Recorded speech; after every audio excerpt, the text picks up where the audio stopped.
You will hear a number of different recordings, and you will have to answer questions on what you hear. There will be time for you to read the instructions and questions, and you will have a chance to check your work. All the recordings will be played once only. You will hear a man telephoning to ask about a job in a hotel. First, you have some time to look at questions 1 to 4.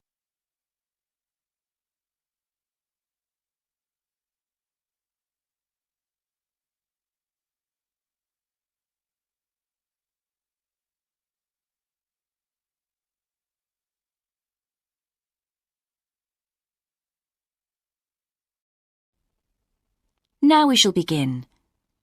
You should answer the questions as you listen, because you will not hear the recording a second time. Listen carefully and answer questions 1 to 4. Hello, West Bay Hotel. Can I help you? Oh, good morning. I'm ringing about your advertisement in the Evening Gazette. Is that the one for temporary staff? That's right. Yes, I'm afraid the person who's dealing with that isn't in today, but I can give you the main details if you like. Yes, please. Could you tell me what kind of staff you're looking for? We're looking for waiters at the moment. There was one post for a cook, but that's already been taken. Oh, right. What are the hours of work? There are 2 different shifts. There's a day shift from 7 to 2 and a late shift from 4 till 11. And can people choose which one they want to do? Not normally, because everyone would choose the day shift, I suppose. You alternate from one week to another. OK, I'm just writing all this down. What about time off? You get 1 day off, and I think you can negotiate which one you want. It's more or less up to you, but it has to be the same one every week. Do you know what the rates of pay are? Yes, I've got them here. You get £5.50 an hour, and that includes a break. Do I have to go home to eat, or...? You don't have to. You can get a meal in the hotel if you want to, and there's no charge for it, so you might as well. Oh, good. Yes, so let's see. I get £231 a week. You'd also get tips. Our guests tend to be quite generous. Before you hear the rest of the conversation, you have some time to look at questions 5 to 10.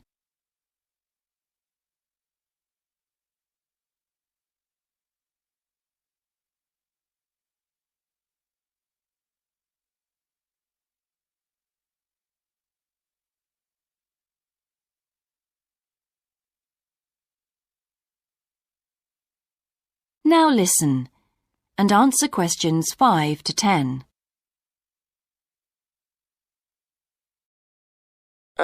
Is there a uniform? What about clothes? Yes, I forgot to mention that. You need to wear a white shirt, just a plain one, and dark trousers. You know, not green or anything like that. And we don't supply those. That's okay, I've got trousers. I just have to buy a couple of shirts. What about anything else? Do I need a waistcoat or anything? You have to wear a jacket, but the hotel lends you that. I see. One last thing. I don't know what the starting date is. Just a minute. I think it's sometime around the end of June. Yes, the 28th, in time for the summer. That's great. I'm available from the 10th. Oh, good. Well, if you can call again, you need to speak to the service manager. Her name's Jane Irwin. That's Urwin. And she'll probably arrange to meet you. OK. And when's the best time to ring? Could you call tomorrow? She usually starts checking the rooms at midday, so before then if you can, so she'll have more time to chat. I'll just give you her number because she's got a direct line. Thanks. It's 832-009. 823-009. 832. Oh, OK. Yes, I'll do that. And by the way, she will ask you for a reference, so you might like to be thinking about that. You know, just someone who knows you and can vouch for you. Yes, no problem. Well, thanks very much for your help. You're welcome. Bye. Bye. That is the end of part 1. You now have half a minute to check your answers.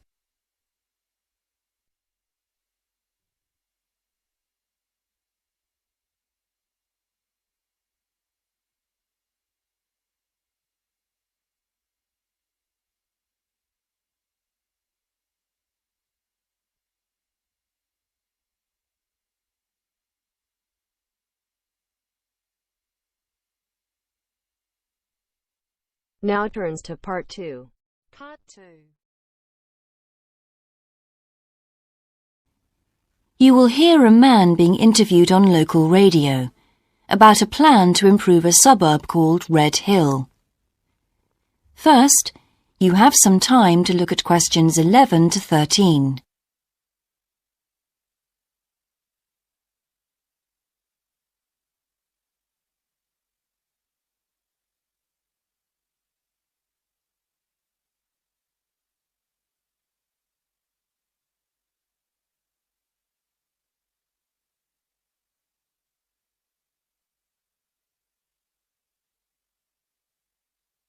Now listen carefully and answer questions 11 to 13. Good morning and welcome again to Your City Today. With me today is Graham Campbell, a councillor from the City Council. He'll be telling us about the plan to improve the fast-growing suburb of Red Hill. Good morning, Graham, and welcome to the show. Good morning, Carol. Now, Graham, I understand that there has been a lot of community consultation for the new plan. Yes, we've tried to address some of the concerns that local groups told us about. People we've heard from are mainly worried about traffic in the area and in particular the increasing speed of cars near schools. They feel that it's only a matter of time before there's an accident as a lot of children walk to the school. So we're trying to do something about that. Another area of concern is the overhead power lines. These are very old and a lot of people we spoke to asked if something could be done about them. Well, I'm happy to report that the power company have agreed to move the power lines underground at a cost of $800,000. I think that will really improve the look of the area as well as being safer. That's good to know. But will that mean an increase in rates for the local businesses in that area? Well, the power company have agreed to bear the cost of this themselves after a lot of discussion with the council. This is wonderful news, as the council now has some extra funds for us to put into other things like tree planting and artwork. Before you hear the rest of the interview, you have some time to look at questions 14 to 20.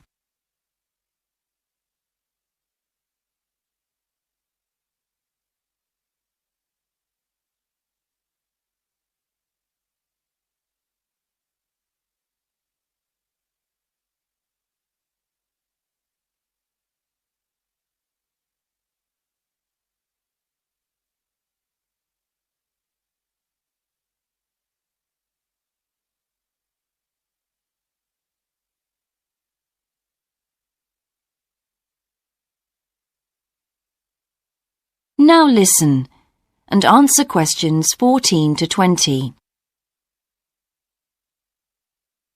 Now, we've also put together a map which we've sent out to all the residents in the area. And on the map we've marked the proposed changes.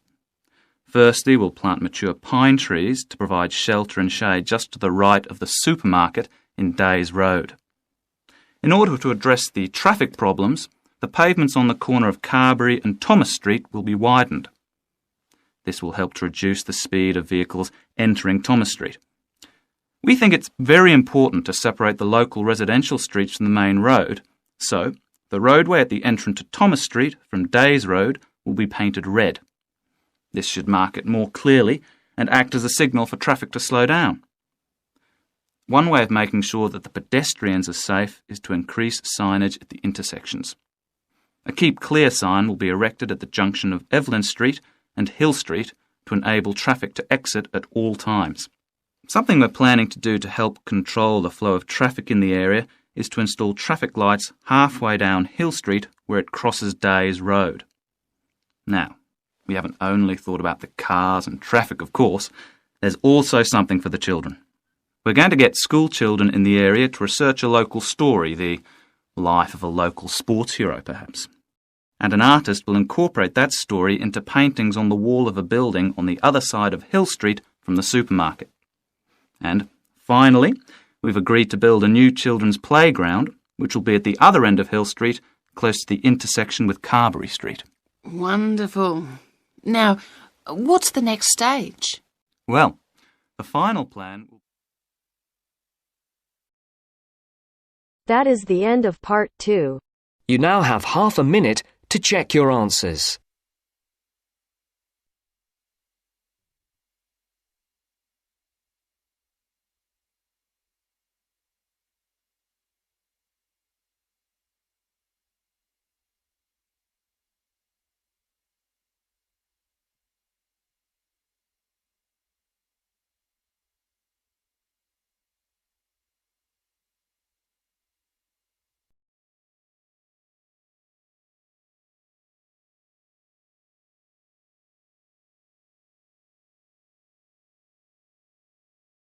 Now turns to part 3.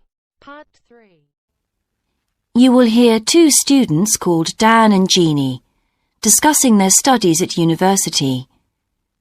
First, you have some time to look at questions 21 to 26.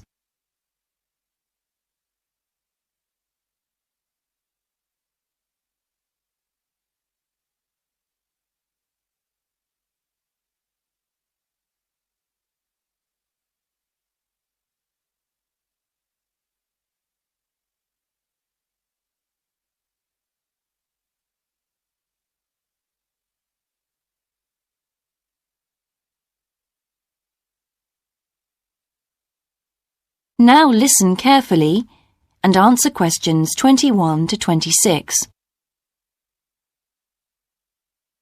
Hi Jeannie, how's it going? Oh, hello Dan. Pretty well, thanks. Have you managed to get the money for the course yet? Yes, that's all sorted out now, thanks. It took long enough though. It was practically a year ago that I applied to my local council for a grant, and it took them 6 months to turn me down. That's really slow. And I thought I was eligible for government funding, but it seems I was mistaken. So then I asked the boss of the company I used to work for if they would sponsor me, and much to my surprise, he said they'd make a contribution. But what about college grants and scholarships? There must be some you could apply for. Yes, there are, but they're all so small that I decided to leave them until I was desperate. And in fact, I didn't need to apply. My parents had been saying that as I already had a job, I ought to support myself through college. But in the end, they took pity on me, so now I've just about got enough. That's good. So now I can put a bit of effort into meeting people. Haven't had time so far. Any suggestions? What about joining some college clubs? Oh, right. You joined several, didn't you? Yes, I'm in the drama club. It's our first performance next week, so we're rehearsing frantically, and I've got behind with my work, but it's worth it. I'm hoping to be in the spring production too. I've never liked acting. Are you doing anything else? I enjoyed singing when I was at school, so I joined a group when I came to college. I don't think the conductor stretches us enough though, so I'll give up after the next concert. And I also joined the debating society. It's fun, but with all the rehearsing I'm doing, something has to go, and I'm afraid that's the one. Do you do any sports? Yes, I'm in one of the hockey teams.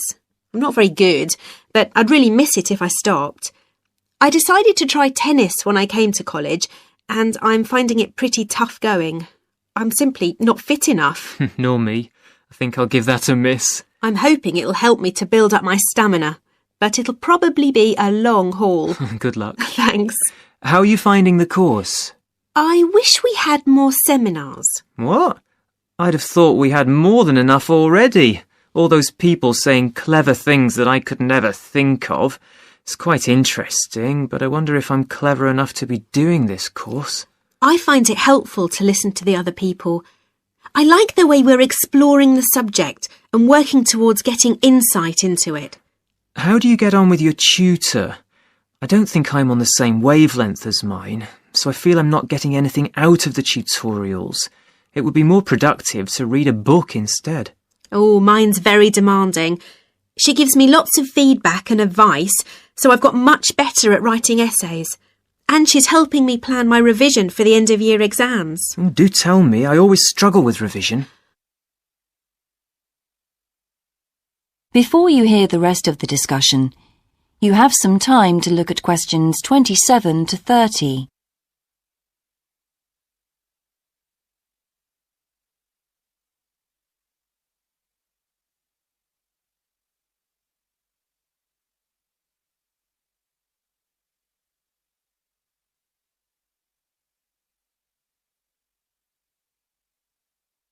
Now listen and answer questions 27 to 30.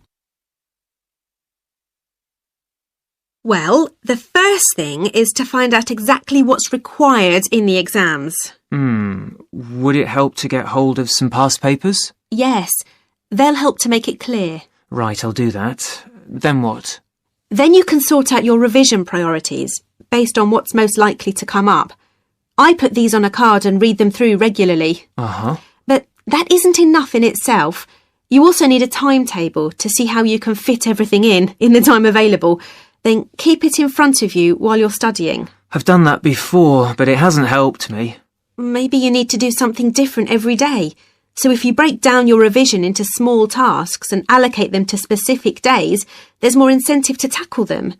With big topics, you're more likely to put off starting. Good idea.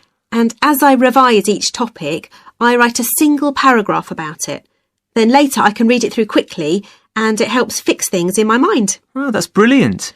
I also write answers to questions for the exam practice. It's hard to make myself do it though. Well, I'll try. Thanks a lot, Jeannie. That's a great help. No problem. See you around. Bye.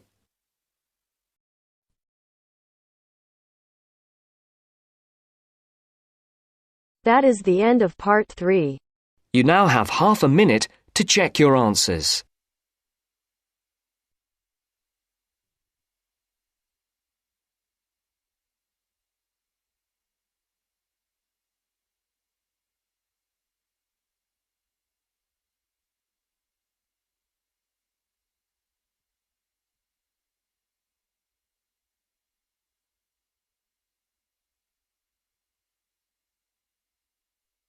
Now turns to part 4. Part 4.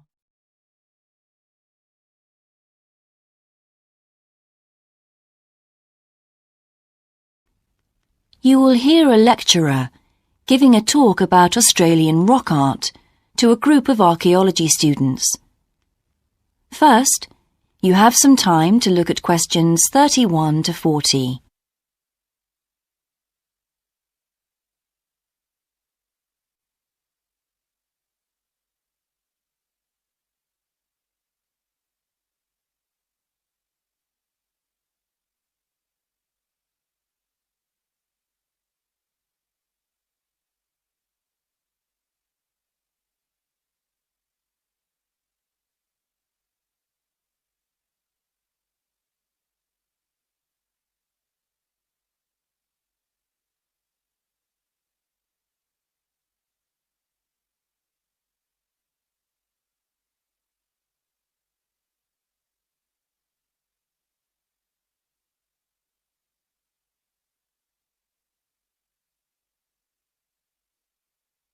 Now listen carefully and answer questions 31 to 40. Good morning, everyone. I've been invited to talk about my research project into Australian Aboriginal rock paintings. The Australian Aborigines have recorded both real and symbolic images of their time on rock walls for many thousands of years. Throughout the long history of this tradition, new images have appeared and new painting styles have developed. And these characteristics can be used to categorise the different artistic styles. Among these are what we call the dynamic, yam, and modern styles of painting. One of the most significant characteristics of the different styles is the way that humans are depicted in the paintings. The more recent paintings show people in static poses, but the first human images to dominate rock art paintings over 8,000 years ago were full of movement. These paintings showed people hunting and cooking food, and so they were given the name dynamic to reflect this energy. It's quite amazing considering they were painted in such a simple stick-like form. In the Yam period, there was a movement away from stick figures to a more naturalistic shape. However, they didn't go as far as the modern style, which is known as X-ray because it actually makes a feature of the internal skeleton as well as the organs of animals and humans. The Yam style of painting got its name from the fact that it featured much curvier figures that actually resemble the vegetable called a yam, which is similar to a sweet potato. The modern paintings are interesting because they include paintings at the time of the first contact with European settlers. Aborigines managed to convey the idea of the settlers' clothing by simply painting the Europeans without any hands, indicating the habit of standing with their hands in their pockets. Size is another characteristic. The more recent images tend to be life-size or even larger, but the dynamic figures are painted in miniature. Aboriginal rock art also records the environmental changes that occurred over thousands of years. For example, we know from the dynamic paintings that over 8,000 years ago, Aborigines would have rarely eaten fish and sea levels were much lower at this time. In fact, fish didn't start to appear in paintings until the Yam period, along with shells and other marine images. The paintings of the Yam tradition also suggest that during this time, the Aborigines moved away from animals as their main food source and began including vegetables in their diet, as these feature prominently. Freshwater creatures didn't appear in the paintings until the modern period from 4,000 years ago.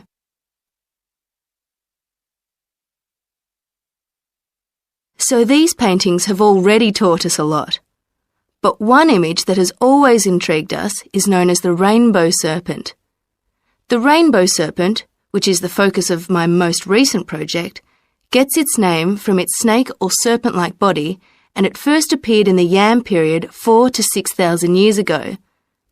Many believe it is a curious mixture of kangaroo, snake and crocodile. But we decided to study the rainbow serpent paintings to see if we could locate the animal that the very first painters based their image on. The Yam period coincided with the end of the last ice age. This brought about tremendous change in the environment, with the sea levels rising and creeping steadily inland. This flooded many familiar land features and also caused a great deal of disruption to traditional patterns of life, hunting in particular. New shores were formed and totally different creatures would have washed up onto the shores. We studied 107 paintings of the rainbow serpent and found that the one creature that matches it most closely was the ribboned pipefish, which is a type of seahorse. This sea creature would have been a totally unfamiliar sight in the inland regions where the image is found, and it may have been the inspiration behind the early paintings. So, at the end of the Ice Age, there would have been enormous changes in animal and plant life. It's not surprising, then, that the Aborigines linked this abundance to the new creatures they witnessed. Even today, Aborigines see the rainbow serpent as a symbol of creation, which is understandable given the increase in vegetation and the new life forms that featured when the image first appeared. That is the end of part 4. You now have half a minute to check your answers.